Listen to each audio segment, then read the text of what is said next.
sin hacer pausa, rápidamente le cedo el micrófono a Elsa Aguilar Casas, que va a hablar de Nemesio García Naranjo y las redes culturales en las postrimerías del Porfiriato. Adelante, Elsita. Gracias, Laura. Buenos días a todos los compañeros del seminario y también saludo a la gente que puede ver esta transmisión a través de Facebook. Pues gracias por estar ahí y bueno, pues si me permiten, invito a ese público también a escribir sus comentarios, a mandar sus preguntas y bueno, también quiero agradecer pues a los compañeros del Mora que están a cargo de la transmisión porque este es un trabajo bien importante que no se nos debe olvidar, que están Nunca ahí. jamás, Gracias. nunca. Bueno, pues sí, como dijo Laura, yo me ocupo de estudiar, he presentado para el seminario a este personaje, Nemesio García Naranjo, y quisiera comenzar diciendo pues que, bueno, agradecer a Laura y a Rosario, en primer lugar, que no se me olvide, y también enfocándome en el personaje, en Nemesio, yo siempre le decía don Nemesio, porque para mí Nemesio es un viejo conocido. Desde hace muchos años leí los 8 tomos de sus memorias para un proyecto de publicación de una edición comentada que lamentablemente nunca se concretó.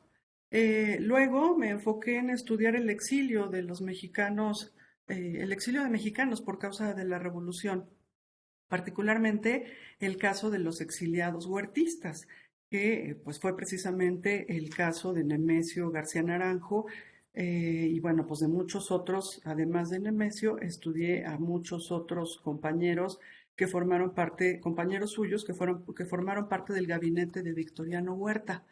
Es decir, había estudiado a García Naranjo en el contexto del destierro, la vida fuera de México, las redes creadas entre los exiliados y cómo se posicionó como el cohesionador de las ideas y voces de muchos compatriotas en en las páginas de Revista Mexicana que él fundó y dirigió. Lo conocía muy bien como diputado durante el gobierno del presidente Madero y como parte del grupo conocido como el Cuadrilátero en la 26 legislatura, como ministro de Estado en el huertismo y como, ya lo dije, como editor de la revista esta que se publicaba desde el exilio, cuyo principal objetivo era fijar su posición anticarrancista, sus opiniones acerca de la revolución.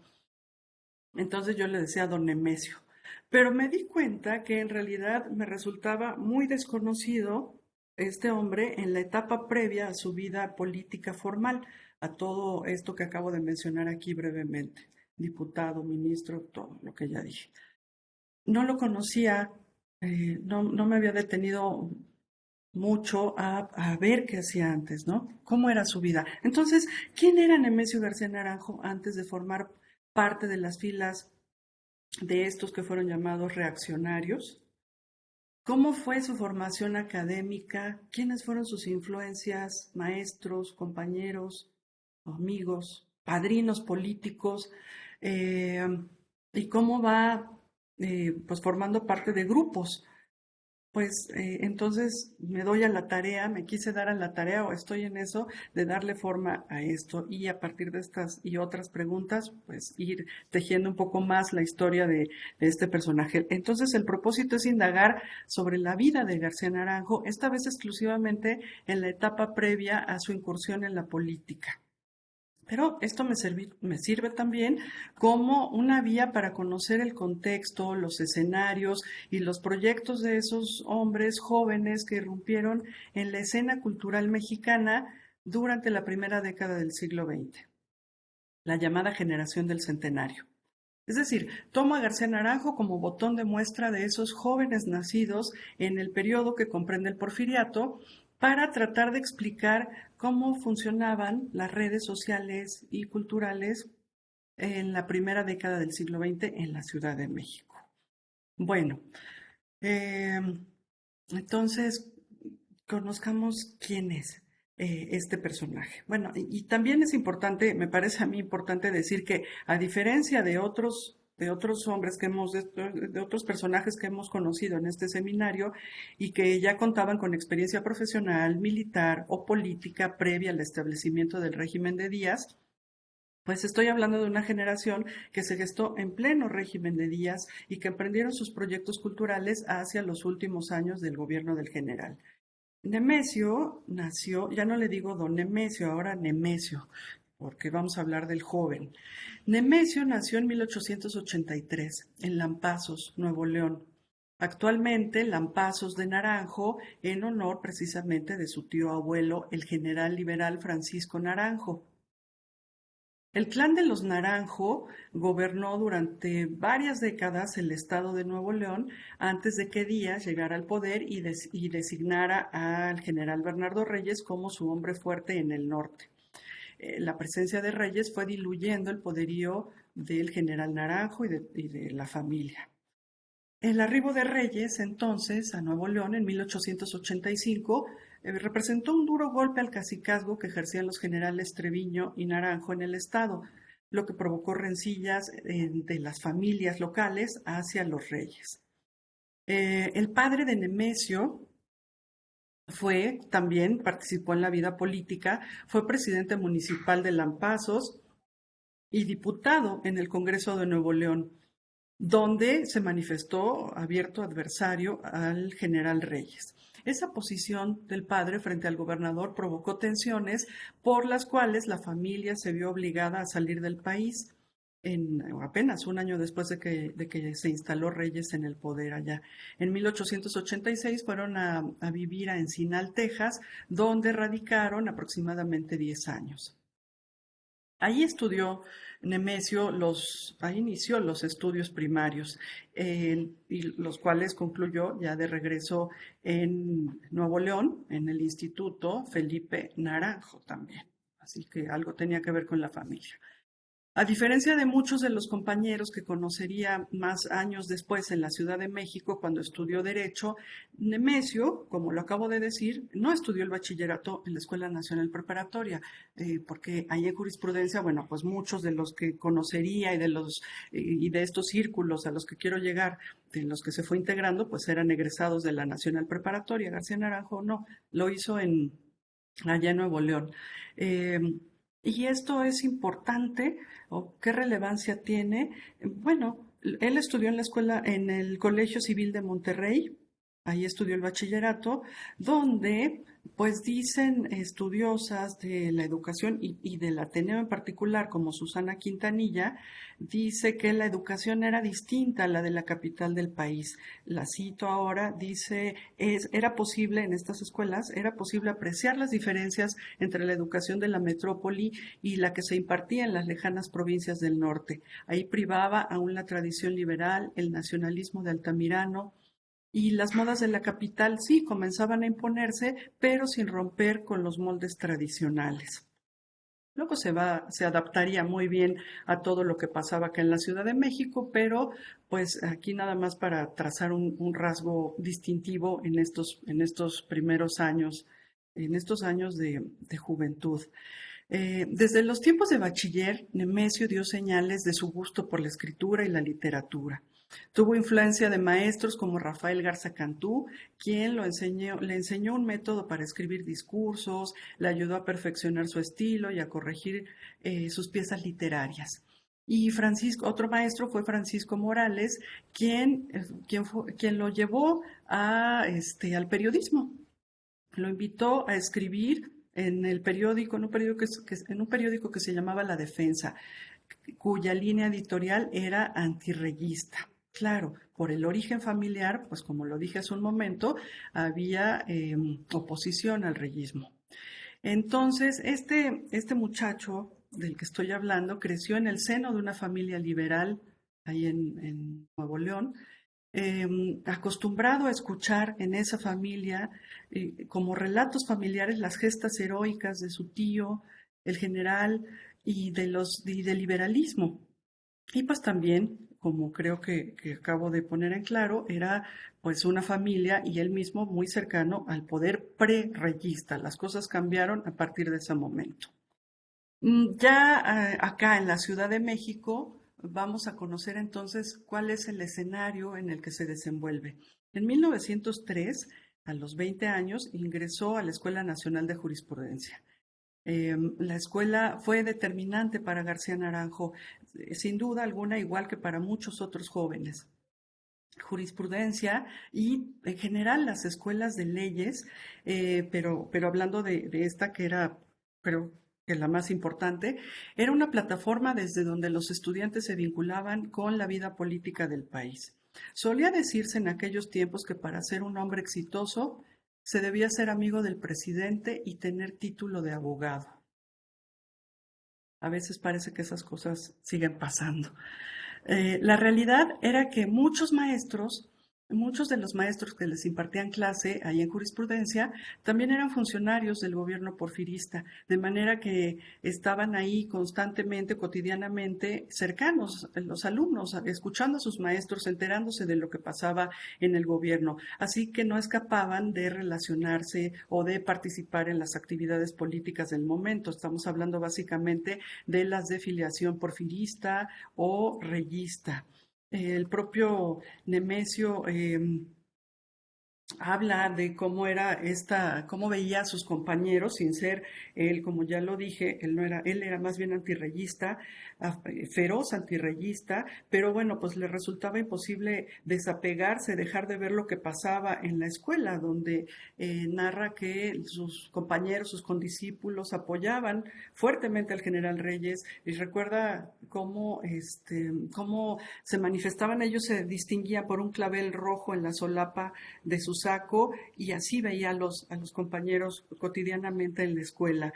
O sea, el reyismo tenía, además es importante recordar que Rodolfo Reyes era maestro en la Escuela Nacional de Jurisprudencia y tenía mucha influencia en los alumnos, los convocaba, los llevaba a las manifestaciones a favor de su padre. Y este es un escenario político entonces. Algunos de sus profesores, de los profesores con los que tomó clase Nemesio, fueron Jorge Berestañol, Pablo Macedo, Demetrio Sodi, Jacinto Pallares y el mencionado Rodolfo Reyes. Entre los compañeros estaban Isidro Favela, Antonio Caso, Genaro Fernández MacGregor, Miguel Garza Aldape, José María Lozano, Alfonso Cravioto, Aquiles Elordu y José Vasconcelos, por mencionar solo algunos.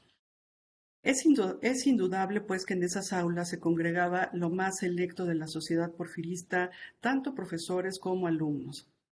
Ya lejos del salón de clases, los salones de clases ocuparon oficinas como ministros de Estado, diplomáticos, magistrados, gobernadores, y otros destacaron en distintos ámbitos como en las letras.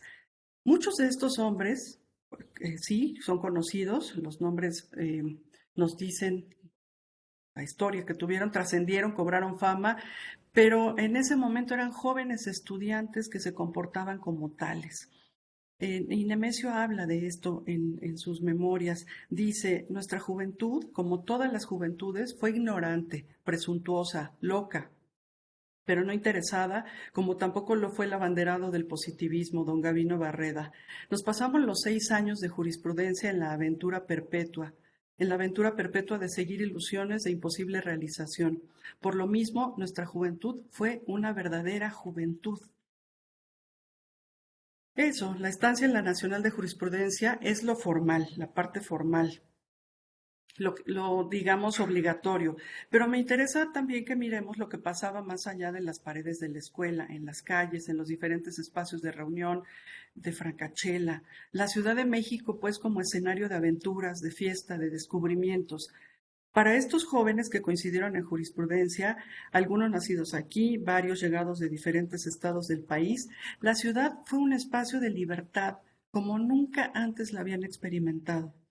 Ella les ofreció otro tipo de aprendizaje, otras enseñanzas. La misma Susana Quintanilla, que mencioné hace un momento, dice, la Ciudad de México era el escenario de una formación no escolar, menos institucionalizada, pero más significativa y vital. Los cafés, cantinas y prostíbulos fueron los espacios de diversión, gozo, sexualidad y aprendizaje. Cierro la cita. Apenas llegó a esta ciudad, el joven neolonés fue seducido por la intensa vida cultural que descubrió y en la cual se involucró casi de inmediato. desde los primeros días de vida en la capital, por simple coincidencia o por la invitación de algún paisano. Porque bueno, pues sí, llegando, se generaban estas redes también, ¿no? De paisanos, como suele suceder en muchos casos. Apenas llegó, fue recibido por Jesús y Francisco de la Garza, dos hermanos conocidos de Monterrey también, bueno, de allá de Nuevo León, quienes lo ayudaron a instalarse y lo guiaron en sus primeros recorridos por la capital. Primero se alojó Nemesio en un hotel, pero muy pronto un excompañero, otro excompañero también de escuela allá en Nuevo León, Espiridión González, lo convenció de que se mudara con un grupo de jóvenes norteños que vivían en la calle Sepulcros de Santo Domingo, hoy República de Brasil. Bueno, y entonces ahí tiene pues esto, una red de compañeros que son paisanos suyos. Apenas terminaba de desempacar cuando conoció a personajes que lo llevarían definitivamente y lo llevarían plenamente a la vida cultural. Pero todo le sorprendía a Nemesio, todo le resultaba impresionante. Caminar por las calles de la capital fue ir de sorpresa en sorpresa. Dice, yo iba de pasmo en pasmo y al llegar a la Plaza de la Constitución mi fascinación y mi embeleso casi llegaron al delirio. Las torres de la catedral que emergían majestuosamente de la arboleda del atrio eran el espectáculo más maravilloso que hasta entonces había contemplado. Era yo un payo que no se avergonzaba de eso. La llegada, el encuentro con Jesús de la Garza, el monumento de Cuauhtémoc, el paseo de la Reforma, la avenida de Plateros, la serenata en la Alameda, Reverte, el Café Colón, Chole Álvarez y por último los desahogos brutales de Ciro B. Ceballos. No podía quejarme, pues había vivido en horas lo que a veces no se vive en años. O sea, estaba impresionado con todo lo que pasaba. Rápidamente se vinculó, como adelantaba, con gente que escribía, que formaba parte de Revista Moderna, Ciro B. Ceballos, a quien ya mencionaba en la cita que acabo de concluir. Y se vio envuelto en esas actividades culturales, reuniones, fiestas, espectáculos, y conoció gente que lo llevó a esto. Era la bohemia pura. Eso es muy importante destacar, pues la vida nocturna también de estos muchachos les hizo generar estos grupos, estas redes. Conoció en una función de ópera, conoció a Ernesto Elorduy y a Rubén M. Campos, y pues esto les llevó pronto a que les invitaran a una reunión en casa de Jesús Valenzuela, y ahí en la conversación salió a colación que Nemesio era aficionado a la poesía, que se sabía de memoria Lascas de Díaz Mirón y que le gustaba escribir. Con esas noticias, la hermana de Jesús Valenzuela, conocida como Pepita, le insiste a su hermano, quien era el director de Revista Moderna, que le publique algo al recién llegado de Nuevo León. Y Jesús Valenzuela lo pone a prueba, lo hace recitar, lo escucha y queda en presentarlo con Amado Nervo, quien era, según decía Valenzuela, mi colaborador más eficaz de la revista. Ese fue, puedo decir, el inicio de sus relaciones pues ya con un grupo formal que tenía una publicación. Les digo, es por casualidades, por encuentros, en reuniones, en fiestas, en espectáculos, y la ciudad tenía para todo esto, salones literarios, el cinematógrafo, el teatro, tomar unos tragos, ahí se le fueron abriendo las puertas. Bueno, tras la muerte del padre se ve en la necesidad, no es que fuera un muchacho que venía con grandes recursos, todo hace ver que no. Entonces muere el padre en 1904, apenas un año después de que él había llegado a la Ciudad de México, y tiene que buscar la manera de solventar sus gastos. Para eso contaba con el apoyo aquí, esto lo que le da el capital social del apellido de su tío, Francisco Naranjo, le escribió unas cartas, una media docena de cartas de recomendación, y fue recurriendo a ellas poco a poco. No todo era bohemia, ¿verdad? Tenía que trabajar, tenía que buscar una beca, y fue gastando las recomendaciones en las oficinas de gobierno donde acudía sin éxito, hasta que finalmente, luego de tanta insistencia, encontró respuesta en una de las personas del círculo más cercano del presidente Díaz, Rosendo Pineda, quien es considerado por algunos estudiosos del periodo como un animal político. Así lo describen algunos. Sabemos que un hombre que tenía gran influencia y muchas redes de poder político. Fue determinante Rosendo Pineda en la vida de Nemesio por la ayuda que le brindó y porque fue quien lo introdujo en la política y lo impulsó a emprender su propia carrera en ese mundo. Fue, me atrevo a decir, su padrino político. Y gracias a las gestiones de Pineda, en 1905 obtuvo su primer trabajo, que fue el de escribiente con grado de subteniente de la Marina de Guerra Nacional, sección buques mercantes. Eh, obtuvo otros trabajos paralelamente, estaba en jurisprudencia este trabajo y también buscaba escribir, que era lo que más le apasionaba. A él lo que le apasionaba era la poesía, la escritura en general y la historia.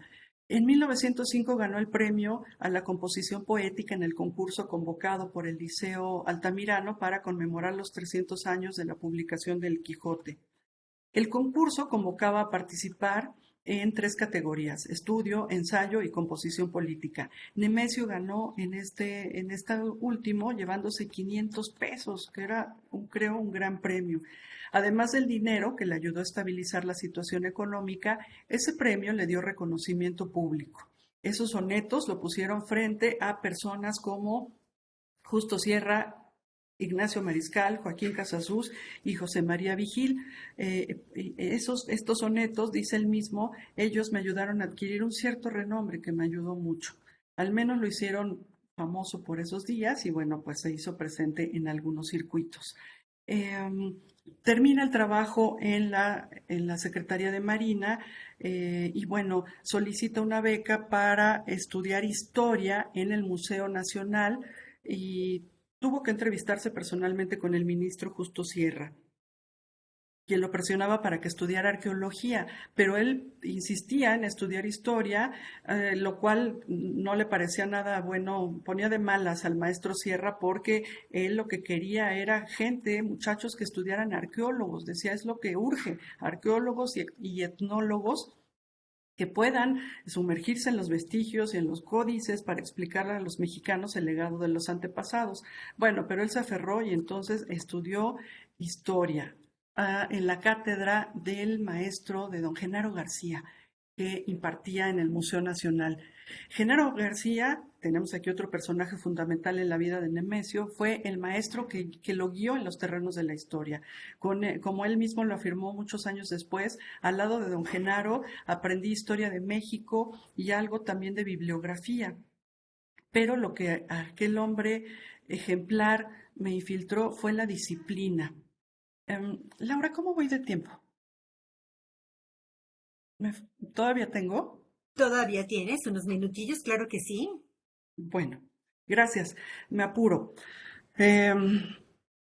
Cuando concluyó esta beca, se le nombró le dieron otros puestos ahí en la Biblioteca Nacional, estaba siempre cercano a don Genaro García, no perdió esa relación y también se le asignó como profesor para dar la cátedra de Historia en la Escuela Nacional Preparatoria en sustitución de Carlos Pereira. Es decir, esta cercanía con don Genaro García y el trabajo cotidiano le fue abriendo espacios en este mundo, en el mundo de la historia, como profesor y también como investigador ahí en el propio museo para los diferentes proyectos que tenían para modernizar y para hacer más atractivo el museo, para atraer más visitantes, el museo y la biblioteca, que era algo que le preocupaba mucho a don Genaro. Decía, la gente nada más viene a ver la carroza de Maximiliano y viene a ver los objetos que vamos poniendo por ahí, pero queremos que lean. Entonces, bueno, pues tenían muchos proyectos en mente. Parecía que la situación se estabilizaba, beca, clases, trabajo, pero de pronto dejó sus actividades para emprender un viaje a Europa con su amigo Jesús Pallares. Lo que quería era conocer París, la ciudad de los escritores que tanto admiraba, como Víctor Hugo, por ejemplo. Este viaje fue una aventura desde el momento en que abordaron el barco y bueno, narra mucho de todos los detalles de esto en sus memorias. Al regresar de Europa, en 1907, volvió al Museo Nacional, esta vez en calidad de bibliotecario, y más adelante se le nombró secretario de ese recinto. García Naranjo describe el museo como una máquina que marchaba con la precisión de un cronómetro, gracias a las buenas gestiones del director. En su trabajo como bibliotecario se dedicó en cuerpo y alma a hacer los catálogos cedulares, tarea que calificaba como muy sencilla, pues eran muy pocos lectores los que asistían y eso le daba la oportunidad de dedicarse a leer. En 1908 dejó la biblioteca para ocupar el cargo de secretario de director del museo. Desde ese puesto pudo participar de forma más activa en los trabajos encaminados a la transformación del mismo. Genaro García ya tenía un plan, lo único que faltaba era contar con el dinero suficiente para concretarlo. El museo iba cambiando y haciéndose más atractivo con el trabajo cotidiano del grupo que encabezó don Genaro García. Me voy saltando lo del museo. El trabajo cotidiano, ya para cerrar esta idea, con el maestro Genaro García, formó no solo a Nemesio, él fue uno más del grupo de jóvenes que rodeaban a don Genaro, con la intención de formarse como arqueólogos e historiadores, pues su objetivo era darle un giro, como ya dije, al museo. Nemesio contribuyó archivando, escribiendo cédulas, investigando la procedencia de algunas piezas y dando forma a la idea de modernizar el museo. En esta etapa aprendió a investigar y asegura aprendí a darle valor a los documentos. Siempre alternó su labor de jurista con la escritura, aunque en realidad no ejercía el derecho y más bien se obtuvo el título hasta 1909. Estaba enfocado en esto, en el museo, en la literatura, en la revista de la que formó parte, que participó en Revista Moderna, y luego en el otro grupo que es tan importante mencionar, por supuesto que cómo podríamos pasarlo por alto, pues en el Ateneo. Formó parte del Ateneo de la Juventud. De hecho, formaba parte desde que se había presentado con el nombre de Sociedad de Conferencias. Como hace un rato describí pasajes, escenarios, reuniones, no es difícil imaginar que en esas ocasiones se compartían ideas, inquietudes, se renegaba de los maestros, se criticaba las instituciones y se lanzaban propuestas, se dibujaban proyectos a realizar. Los ateneístas leían, criticaban, comentaban, escribían, discutían. Y en este círculo, los intereses de Nemesio en la Sociedad de Conferencias y luego en el Ateneo eran la poesía y la historia, materias con las que participaba cuando era la ocasión. Lo vemos pues desenvolviéndose en diferentes ámbitos, el museo, el Ateneo y por otra parte también con mucho trabajo que hacer con motivo de las fiestas del centenario. Pues don Genaro estaba a cargo de elaborar la crónica oficial y para eso contaba con sus alumnos y colaboradores. De tal suerte que en 1909 fue importante por varias razones. Finalmente obtuvo el título de licenciado en Derecho, formaba parte del Ateneo e ingresó formalmente a la vida política, pues se afilió al reeleccionismo. Así daba su apoyo al presidente Díaz, pero para un nuevo periodo de gobierno, además de dar discursos y asistir a manifestaciones reeleccionistas. En esa época también fue redactor de El Debate. Este trabajo, como puede verse, está todavía en construcción, pero considero que esto, de lo que he hablado ahora, nos permite ver cómo un joven estudiante universitario recién llegado a la capital del país se va incorporando a diferentes grupos culturales de la ciudad.